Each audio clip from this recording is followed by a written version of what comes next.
Hi, everybody. I wanted to welcome you to the Weekly Word Podcast. Yep, a podcast. It's time to sort of get my word out, not just in written form, but in spoken form. And I'm hoping there's some value in speaking my word to all of you. On the one hand, I love to write, but I've also gotten a fair amount of feedback from all of you, mostly my athletes, that sometimes the tone or what I'm trying to say in the message is misunderstood when I write it either in an email or in the format of the weekly word or even as a blog post. So hopefully this format allows for a better understanding of some of the training points I'm trying to get across, the daily things that I receive emails on or feedback on or workout log updates on or training peak updates on. And instead of just responding back individually to so many of you, I thought it might be helpful to do this sort of podcast. The podcast will not be that long. They'll mainly be around 15 to 20 minutes. It's going to be nothing fancy. It's mainly to communicate with all of you, my athletes. If you want to share it with others or see some value in sharing it, go ahead. I'll put it on the website so it is available to anybody. But I bet you most anybody will think it's quite boring since I'm mainly talking to all of you, those of you that I coach and work with. So this format will hopefully also allow for some stories, insights, training ideas, question and answers from you, and just general check-ins every week. Hopefully I'll also get a little better at doing this because currently the format will probably be quite slow, or I'll have to get more fancy with my intro, maybe some music, and down the road hopefully I'll have a chance to speak to some of you on the podcast as well as some other coaches, some other athletes, some other people that I feel can help us with the coaching. Hopefully all of you listen to the podcast for the same reasons that you trust my opinions and insights just like you do with my coaching, with your training plans, I was trying to say. Hopefully that makes me qualified enough to take some time out of your day for you to listen to this. Hopefully it's only once a week that I don't have that much to talk about, that I feel the need to do multi-weekly podcasts. And hopefully I'll have enough to talk about to set up a podcast once a week. I'm going to be printing out emails, keeping some of your questions, discussing common themes, but I'm going to put a lot of different things in here. I'm also going to put some of my training in there, what I'm currently doing, and how I'm getting ready for that. Obviously, I'll give you guys some updates if I have guests on and how that'll work. And again, nothing fancy, but more about guests, why, how they can help us. What other topics am I going to be jumping into? Definitely training methodologies, nutrition, fitness and what it means to us, and that Z2 aerobic fitness, why we do what we do, common mistakes, whether in training, but eventually also regarding racing. A big topic I want to talk a lot about is work-life balance of all you working athletes. That's a common question that comes up in many emails and many concerns and many struggles. And I think this podcast could be very beneficial to all of us, not only in what I think, but talking to some of you, the athletes that do make it work or are able to balance it, whether you have 4 kids and all in school and you're running around all day and making it work and still training for Ironman, or those of you that have a lot of time but you're very busy with your work and therefore still have limited time to train. How are you doing it successfully? How are you managing it? As well as how are you keeping your expectations fair for yourself? We'll talk about gear. We'll talk about races, whether it's from execution to decision making, the mental approach, toughness, resilience. Resilience is a big topic for me these days. I'm working with a few athletes on improving their resilience in training as well as in racing, because we all know fitness only goes so far. At some point, the head takes over. And with that too, We'll talk a little bit about my event next week, which will be a lot of resilience, I believe, because I'm going to be running 100 miles at 10,000 feet or around there at the Wasatch 100. And I would say after about 10 hours, it's going to be all resilience. So that'll be a common theme on this too. So that's part of that mental approach and toughness. We'll talk about general health. I get daily emails from some of you, from many of you, I shouldn't just say some of you, about what I would do if I had this injury, what I would do if I was suffering this cold. How long should we wait? How long till we can train again after an Ironman, and so on. One of the inputs I received for this podcast was I should go over some of the rules of racing. I'm not really sure I'm the best source of that, but we can spend a podcast of going over that, just so that we're all on the same page with regards to drafting in races, with swimming, on biking, and even and sometimes putting your shoulder on shoulder when running. So I'd love to get some group results in here and updates regarding how all of the AIMP athletes are doing, upcoming races, some exciting weekends ahead, whether it's marathons, whether it's some crazy events like running around Mount Kilimanjaro, to 10-mile swims in the open water. You guys are doing all kinds of things out there, and many of you want to hear about it or are curious as to what other people are doing or how they're doing, if they're successful at that, and what defines success, and so on. We'll talk about swimming and drills and why and how they're helpful. We'll talk about strength work and core and balance work. We'll talk about sunscreens and what to do after a crash. Heck, we'll even talk about how to use the training logs, like Training Peaks and Workout Log, better. We can talk about pros and insights and how they race the race. We can have a couple of pros come on and just do a Q&A with me briefly. We can have all kinds of different people if they add value, if they add something of interest to the podcast. I'd be glad to have them on. And the big thing here is it's a fluid podcast. I want you guys to make suggestions on what you think you would like to hear, or what you would like answered, or how I can help answer some questions for you. There's plenty of podcasts out there with information, with stories, with great insights. So one of the key aspects of this podcast is it's geared towards us.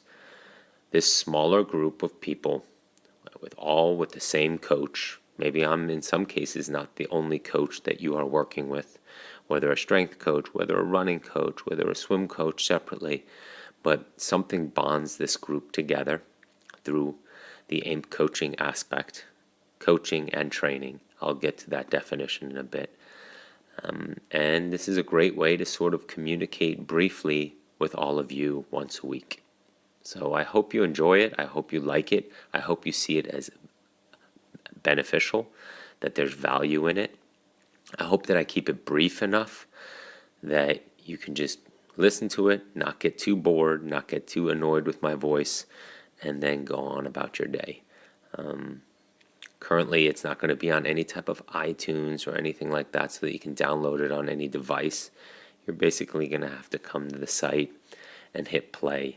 And hopefully that works well, because, again, I'm new at this and I don't really know how well it will work on the site. Maybe we'll have to do some updates there. So that's it. That's the intro. That's the reason. That's the why.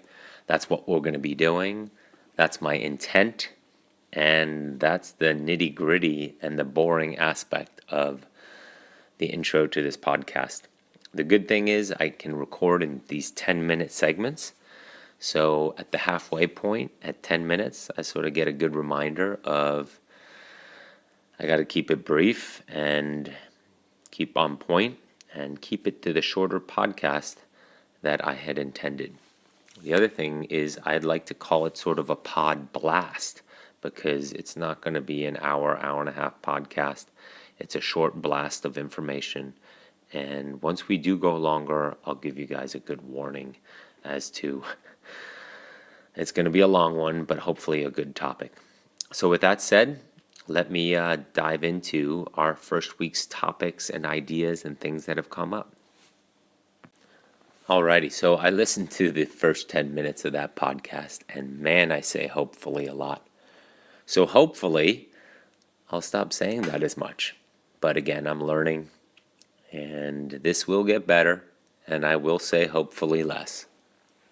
So, all right, so this week, what did we want to talk about? We wanted to talk about three main things that I had some discussions with you guys on last week, specifically a few athletes that have talked to me about their shoe choices. And I thought this was actually very interesting to share with everybody and would be an ideal topic for the first podcast. Many of you have moved to either the super cushion shoes in form of Hoka's and a variety of different brands out there.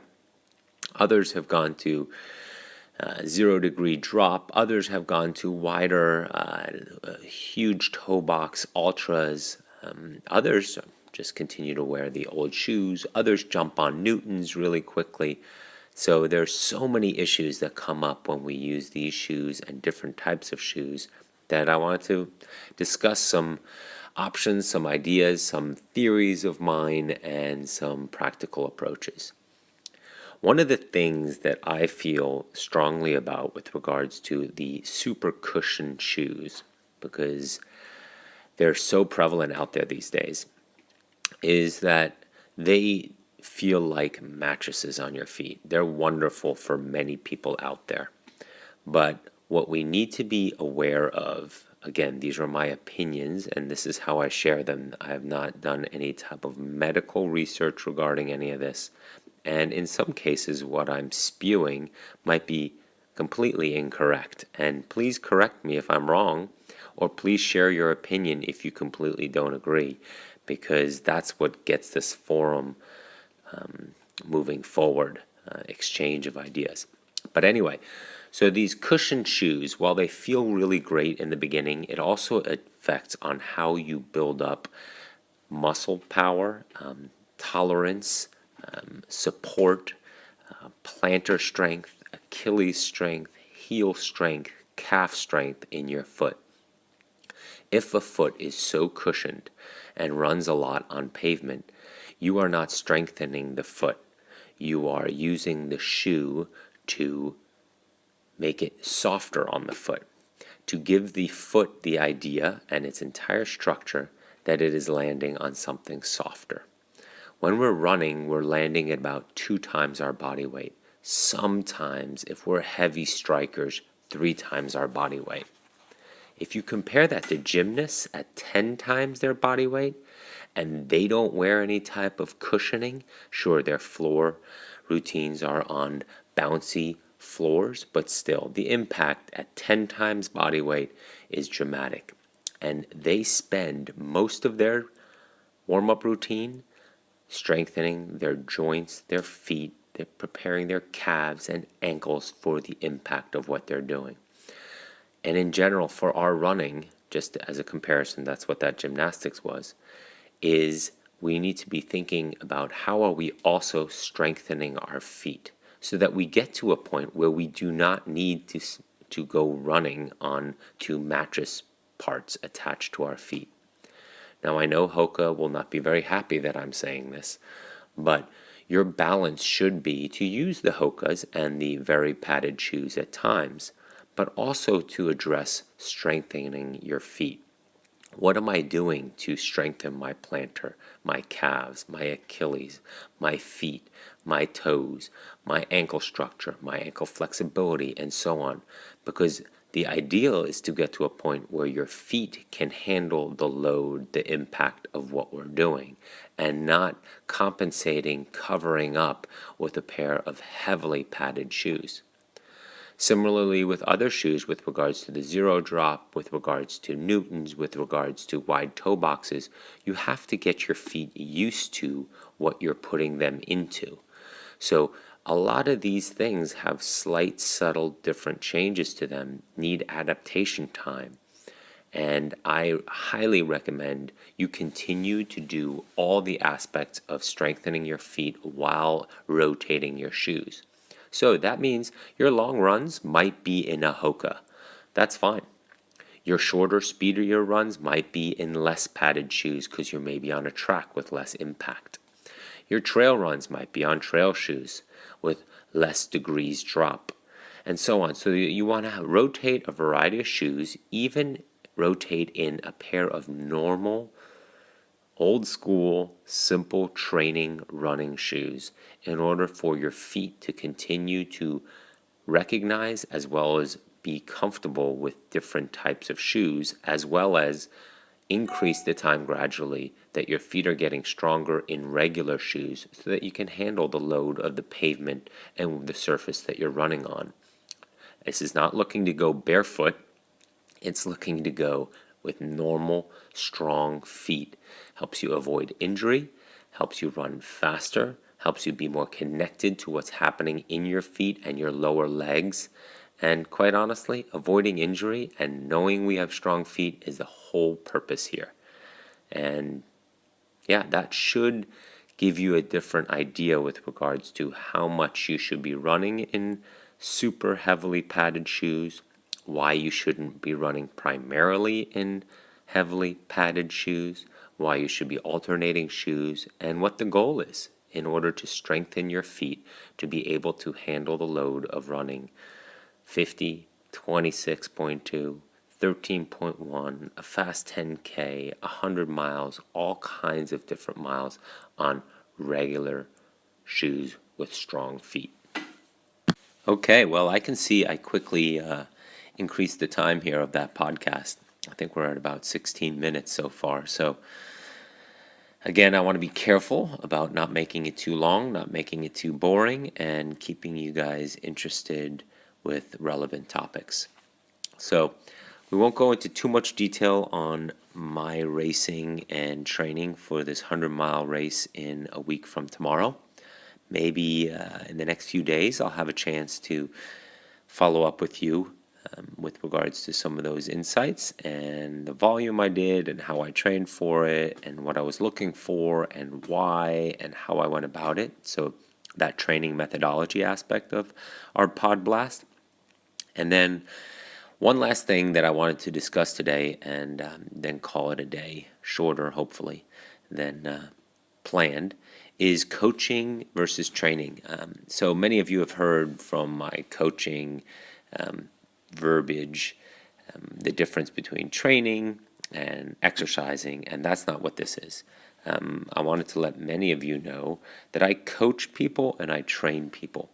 Coaching to me is more of an umbrella platform where I'm helping them in many other ways other than just writing a training plan for them. So training plans and training, when I train people, that's literally writing the workouts, and that's about it. We go back and forth a little bit on how they're feeling, what they're observing, how they're doing with their training, and doing the adjustments needed based off of that.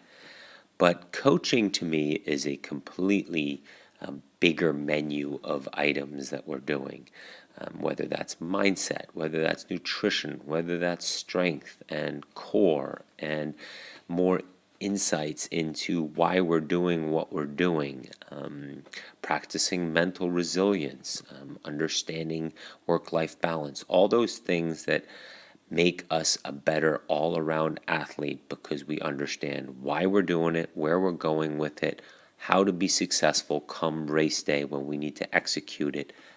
That is coaching.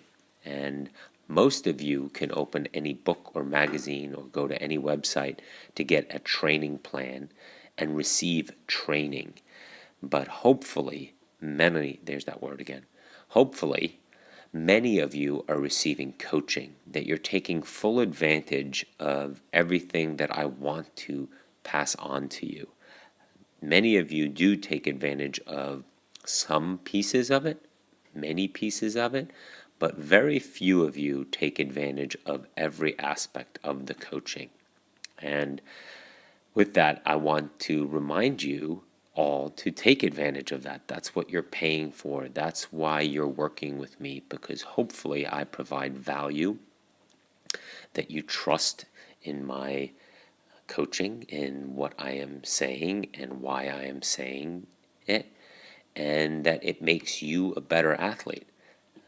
The big thing is, as many of you have heard from me before, is my focus is to keep you injury-free, progressing as an athlete, and then becoming smarter all around as an athlete. Because you've been injury-free for so long and you've been progressing for so long, that allows you to automatically have the results you are looking for in races, in distances, and overall achieving your goals in the sport. So that's it. I think that's our first podcast. I think we'll leave it at that. I hope you can see why I want to do this podcast. I hope you tune in next time. I'll have a more organized format and outline of topics. I will hopefully add something into the subject line or into the title so that you know what the podcast is about. So when these add up to thousands and thousands of podcasts, hopefully not, that you can sort or find something that's of interest to you down the road. But until then, please let me know what you think. Please come back at me with suggestions or ideas or things how we can make it more interactive and have more fun with this. And again, in order for my brain, our brains collectively to dump our knowledge out, that it helps all of us together. And in the end, make you all better athletes, make you better people with regards to the training and the athletic adventures and achievements you're striving for. So I will hopefully talk to you, hopefully, there it is, hopefully again, in a few days. And maybe while I'm driving out to Utah from California for 10 hours, I'll find some time to just talk a little bit more about my training for Wasatch and give you all an update. All right, have a wonderful weekend, and I will talk to you next week.